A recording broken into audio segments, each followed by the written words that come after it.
guys, welcome to the Wolf and the Bear. It's just me right now, not because anything's wrong with Terry. I just keep every time we're supposed to record, I've got some shit going on. So I'm going to try to navigate that a little bit better. She's very gracious. But anywho, I know we missed 2 weeks, but life has just been nuts and it's a one man band. So I'm doing the editing and I'm keeping up as best I can. But anywho, so I had a very interesting sort of challenge that I wanted to kind of bring up in conversation because I think that this is the reality of change because it's always a very fun and exciting and innovative thing to decide I'm going to be a different person. And that's exciting because first of all, everybody loves a new paint job, right? Like everybody wants to be restored. Everybody wants to have sort of this new lease on life, and there's nothing wrong with that. Innovation and creativity are necessities of our soul. So, if you think that you have a lack of loyalty to who you are, make sure to gauge what you believe that loyalty provides. If you are not particularly proud of the last 5 years that you've been doing stuff, it's okay to say, oh, I messed up. Like that just was crazy and I didn't know what I was doing and I got lost in the sauce. That's part of it. But change is also very oftentimes unspokenly synonymous with loss and with sacrifice because we're only one energy, we're only one soul. And we do our best to stay in tune with the tune we think is correct anyway.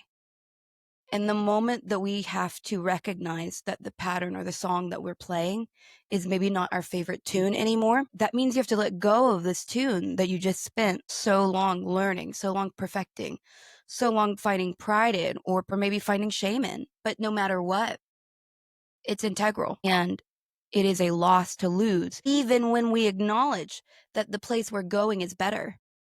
But, it's kind of like, this is maybe a me thing, but, if I have something that is worn out, like a car, my favorite pair of shoes, something, with a lot of honor, I perceive it as like, dang, we just went through a lot. I'm so glad that happened. And maybe that's weird, but I think that I have that attachment because that was with me, and nothing is with me like that. You know what I mean? Like, I mean, my cats definitely. But, when you think about what other things have walked through your journey with you, it's not a lot of things. So there is a lot of abject pain and terror and confusion when we have to say this begrudging goodbye to who we thought we were. And the thing that goes with that all the time anyway is also our stability. There are patterns that are deeply grooved into your 24-hour day. And a lot of people experience this after a breakup, right? Because when you get super enmeshed and then you wind up being with somebody forever, when that ends, if it ends, knock on wood that it doesn't, but everyone's always asked or left asking, what does my schedule look like now? What do I do on Sunday mornings? If you've always been with your family and you've always been going to brunch with your friends or something, you don't have to question that. But a lot of people come to me and they have that question, but it's fear-based. And it's almost kind of like that the loss is too insurmountable and it's left you with nothing to know to do on a Sunday. And that's one way to look at it for sure. Like you can carry that if you want. I'm not going to make you not. But recognize that the experience you're going through is also very coveted by some. I recognize that maybe that reinvention is never what you wanted. Maybe it got forced upon you. But we don't really have much to say about what has been done. Maybe it was fair, maybe it wasn't. It's definitely troubling to you and to most people to have to reset their schedule. But it's also an automatic, like unplanned. You don't have to go make room for it. It kind of just happens to you. But you also have the opportunity to recalibrate. So maybe if you're with a significant other for 5 years and you guys created a pattern 5 years ago that you're still living in the now. Well, you might have an opportunity to update your software because it's really hard to update personal software when we have those around us, especially in a close commitment, because it kind of means we have to update their software too, or we might suffer resentment from them, or we might start to resent them because they didn't update their software when we did. We get our souls are very arrogant. Like, it's so easy to, you've come to some epiphany about how to live life better. And more often than not, and I'm guilty of this too, you just want to run and go tell somebody how to live their life because you just found the aha moment. But the reality is, people are not on your timeline. And when something lands on your timeline that you did not expect, I don't really know where fear belongs there anymore. And not because not that it's not scary to have that happen, but when an unexpected event that you cannot control, nor could you have, and it doesn't really matter even if you could have because it's already happened. So that's just wasted time and energy. But what about this experience could benefit you? Like, get hyper selfish, sink into narcissism, sink into the part that just says, I am custodian of one thing first, my soul. What does it need?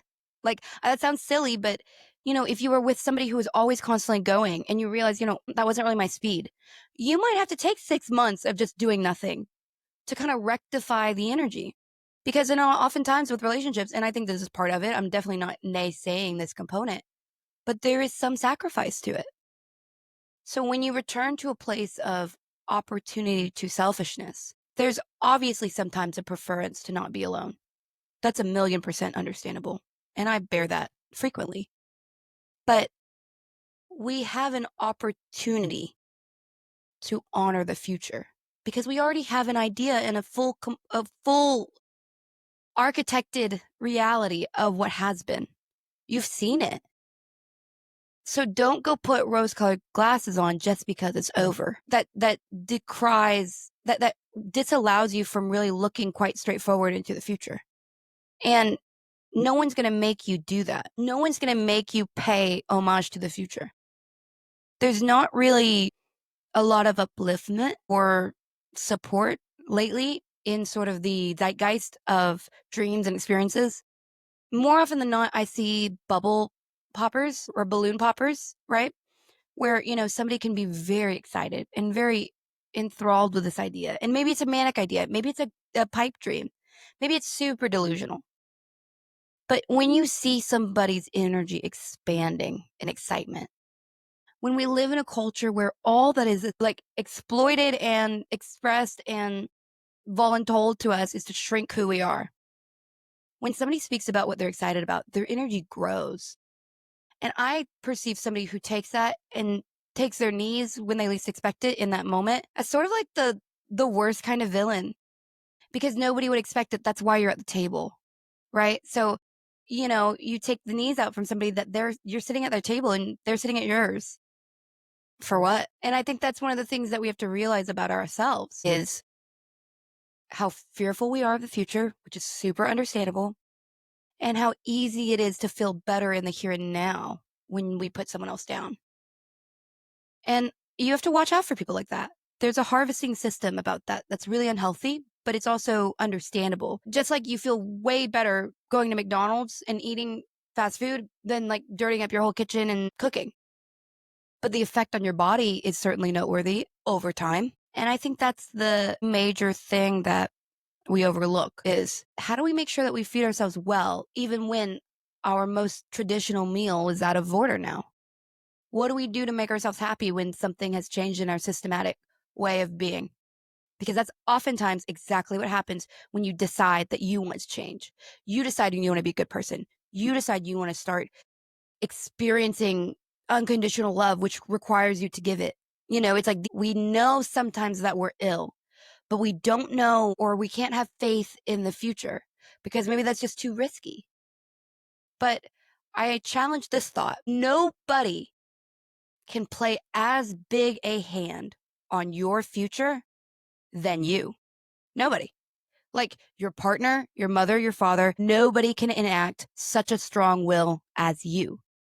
And so for all of us who are so scared to take action, so petrified that we'll make the wrong one, just recognize that already you're now grouping yourself into the majority, which is people that are not making moves. And fortune blesses the bold. Like, get your hands dirty in mistakes. Make those mistakes because you can't die without doing them. Like, you're going to die regardless. So either you try and fail 100 times at love, you try and fail 100 times at connection, you try 100 times and fail at being a good cat mom or a dad mom, or any version of things that are not great for you, not intuitive for you to be strong with, and try anyway, because you're going to die anyway. Like, I don't know what we're preserving. What is it that we're so scared of that we're preserving by not engaging, by not participating in life? It's like when people say, well, how do I build trust? How do I love with trust? Whatever. And it's like, you don't. There's no guarantee on anything. You'll raise children. There's no guarantee they'll talk to you when they're grown. Hope they do. You could lose a child. I hope you don't. You could marry the first person you fall in love with and have 8 kids and 16 grandkids and be happy. Or you could get cheated on. Where is there a guarantee ever? Where has there ever been a guarantee? I can't think and look back on any guarantees that were so solid that, it's not as prevalent as we hope. So we stay on our couch or we stay a workaholic style and we never force ourselves to build out a life. And that's the most painful thing I've realized about myself and others that I realize are peers. If I overwork, I don't have to decide how I want my life to be. It's just work. I don't have to have preferences. I don't have to build relationships. I don't have to fill the dead silence with anything because I'm working and I'm making money and I like money. So it's such a easy out. It's such an easy scapegoat. But I encourage you to maybe take some time and build that garden, build that, that worthless thing to everyone else but you, because at some point you're going in the ground. You can work and make a ton of money. That's valuable and great too. You can build generational wealth. And there's a lot of martyrdom in that. I'm not saying it's dishonorable, but that's one way to do it because it certainly takes care of a lot of people. And that's a different version of caretaking. I don't judge that over much, but recognize next lifetime, maybe that option will be taken from you. Maybe that will be the life that you're the starving artist because you overdid the balance scales in this lifetime. You overworked. So now, maybe next lifetime, you'll never hold a job. You'll have to decide what matters to you, to your soul. We don't get it out. There's no skipping grades. We don't get to push aside anything. And we're our own judge. So there's no one else doing that for us. There's no one else that looks at our life and says, ooh, you overdid the workaholic. Let's make sure that you are homeless for X amount of time in your next life. You do that. The angels don't do that. The guides don't do that. Our soul, as it is born to us, it is our right to bear it. That is what courts itself. That is what plans for itself, the challenges and the love and joy of opportunity in the next lifetime. You, which also means that's true for this lifetime. That is an immutable fact of what I believe about existence and the soul. So then could not that delight you? Is there a way that you could perceive that beautifully? Is a way that you could find that it's, we fear so much about control. But if I told you that everything was your control, you just don't remember. Everything was under your control, and then you subjugated yourself to the expectations of you. Like, powerlessness is something that I have not yet encountered at its fullest form. And I mean that with the understanding and acknowledgement of some of this trafficking stuff that's going on, especially with young children.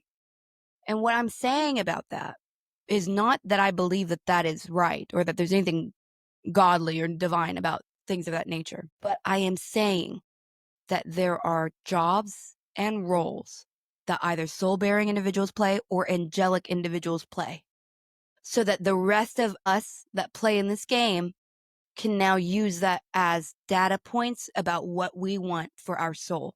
Do you want unlimited power? Do you want to sacrifice your family for it? That's an option. We see that. That exists in our world. Do you want to save people? Do you want to salvage the dark? Do you want to try to escort it into the light? That's also in this world. That's also in the here and now. There's a phrase, John Campbell, all the heavens, all the hells are within you.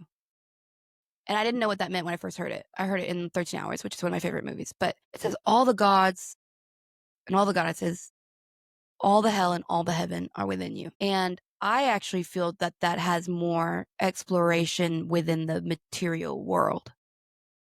I believe that there are places that feel angelic in the physical world. I feel that there's clarity and beauty and divinity in physical spaces, typically in high places. Think mountainous, think Tibet, think protected. There's also very, very dark, low places. Think deep ocean, think crevasses in the physical body of the planet. Like there's low places as there are high. The heavens are here, the hells are here. And the thing that brings either of us to it is the vibration that we emit, as it is what it brings back to us. We are in an echo chamber. There's no other way to see it. There's no other way to look at it. We're all in it. So we have to co-create. But the echo chamber is about intention. It's about what you intend, and it's also about what you do. So there's real truth in the whole, like, the road to hell is paved with good intentions. Like, I understand that because I think we get credit for both. I think we get credit for trying to do well as much as we get credit for doing well. Maybe not as much, but certainly it's not unnoticed. But it won't always save you. Your intention might be great, but what if you executed it crazy? What if you're really mean to people even though your goal was to be sweet? When you failed your intention, there's a price to that because of all the people that hurt. And the thing too is, it's like nobody makes us, no one's telling us to go tally up how many people we hurt. There's a divinity in spirit when you cross over. Like there's a lack of ability to let that be. It's wrong. Like I can't describe it better. It's like no one makes you go back and make that right. It is a urgency and desire. It's almost like, it's funny because the biggest thing that just came to me was you're almost embarrassed because we all come from that. And we have more gnosis of that when we're not in the physical world. Imagine this is true, man. It's so funny, but it's like, we talk about spirit tribes. Well, there's some truth to that. We have a tendency to reincarnate in cohorts for a while, and then we kind of spread out when that's done. But there is a little bit of an acknowledgement when you mess up, just like you'd razz your friends, just like you would kind of be like, that didn't go great, huh? You were so arrogant going in. Like there is that vibe of it. And there's a solemn aspect of it too, because we are our own disappointment as much as we are our own pride. And, think about going into a matrix system, right? Everyone's so worried about that. Imagine going to a place that your blood and your sweat and your tears will be the price of your lessons.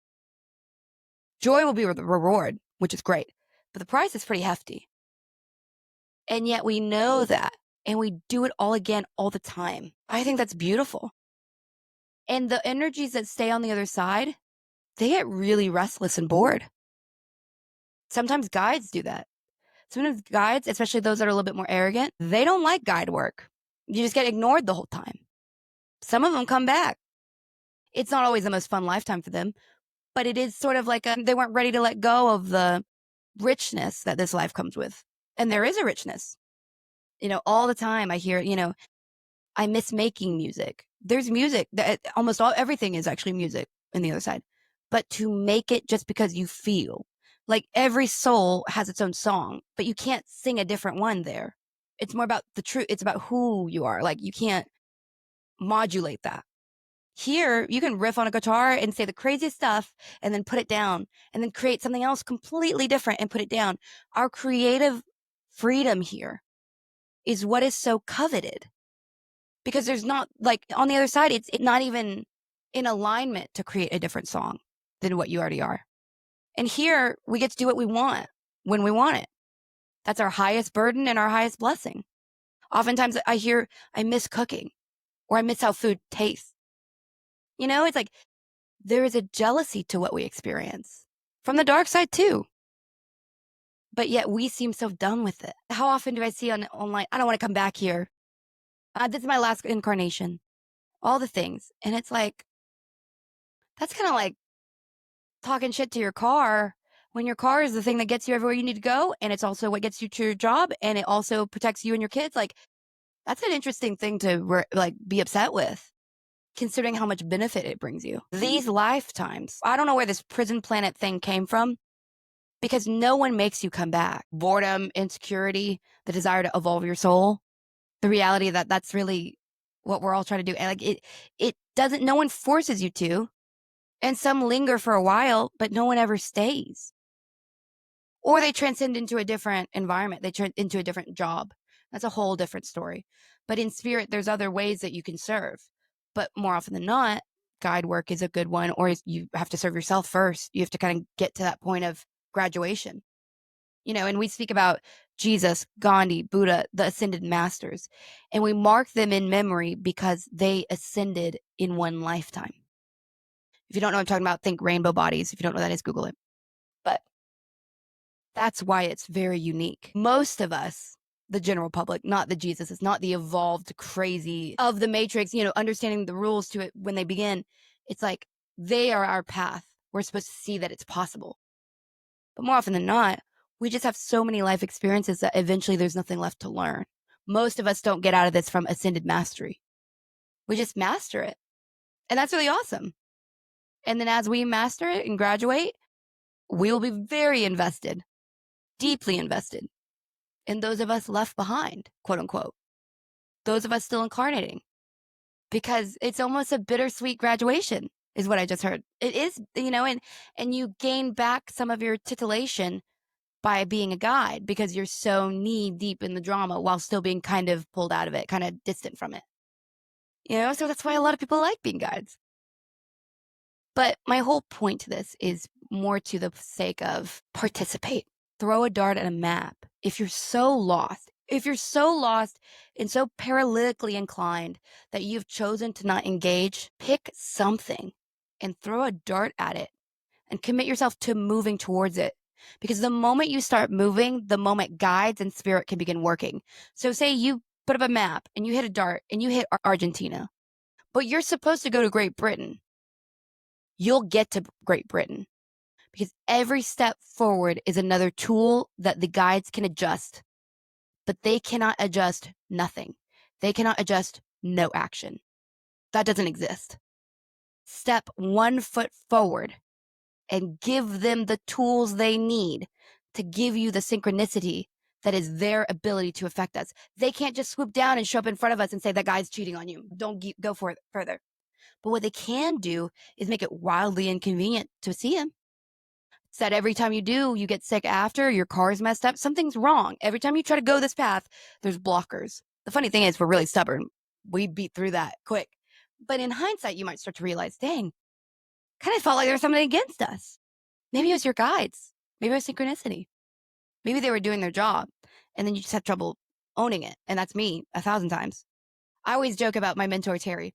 And, I was in a relationship for 7 months and I never asked her anything because I didn't think that was fair because he couldn't go ask anybody. But it was like, I wasn't going to listen to her anyway. If she had told me the most grave warning, which she has before in different settings, I just don't hear it. We just don't hear it because we get what we want. But instead, maybe the benefit of people like Terry, people like me, that eventually it will be remembered what was said. And that's beautiful too, because that's the silent guide.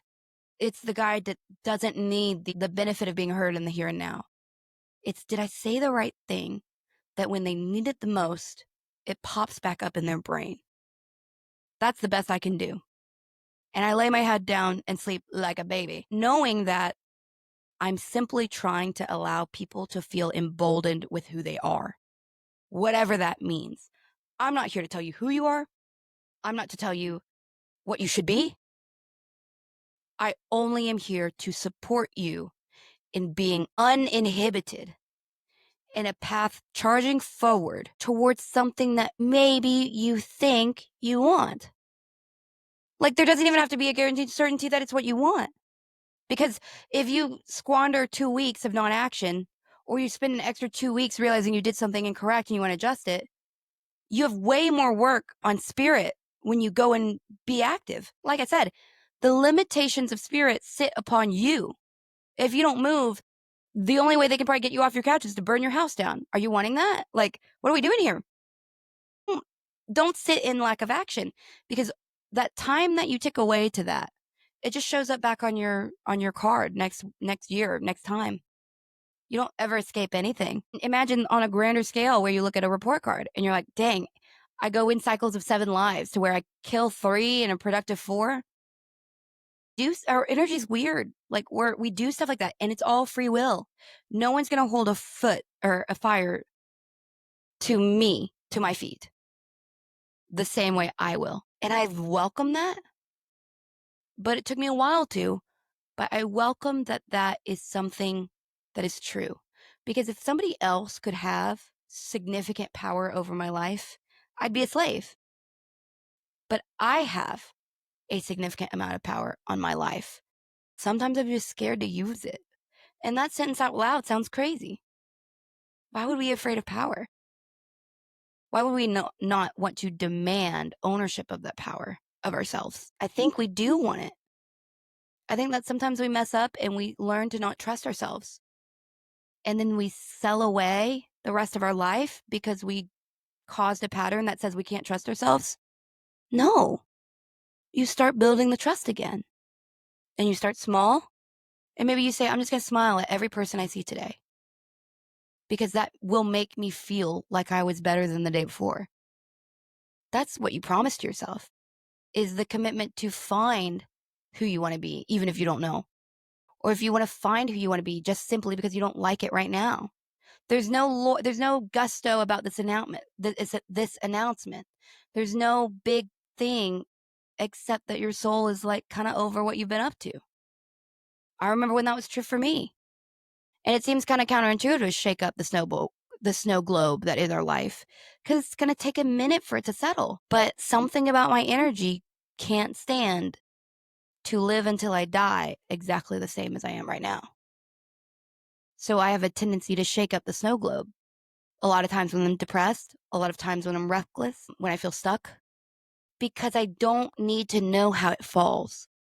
That's emotional, spiritual maturity. I shake up the snow globe, expecting that on the other side of it, I will have been doing the right things, been guided the right way, listened the right way. That however those flakes fall and settle is in my best interest. But I have to have the courage to shake the snow globe with zero guarantees that it's going to land in any way I argumentably understand as good. Because if you live your life like that, you'll never step one foot in front. That's just a fact. You will always be responding. All of your action will be through a response of something. You go and you save the day because so-and-so got upset. But you never take action unless somebody else requires it. That is also a version of slavery to the needs and desires and agendas of others. If you make no waves, you're always and forever riding someone else's. And I personally, my pride, which is overshot, I'm sure, my dignity, my sense of self, I can't do that. If I crash out and I drown, I need to know it was because I took the challenge and I chose to ride that wave. Because if I ride that wave unknowingly with no choice and I get murked for it, I'm going to be so upset. So I demand control. Sometimes that means losing what you had before. But at least it means you have more fingerprints on the future as it unfolds. And to me, that's paramount. And that's why I'm here. And that's beautiful. And I hope this helps. Thank you again, friends, and see you next year. Oh my gosh, see you next week. Take care.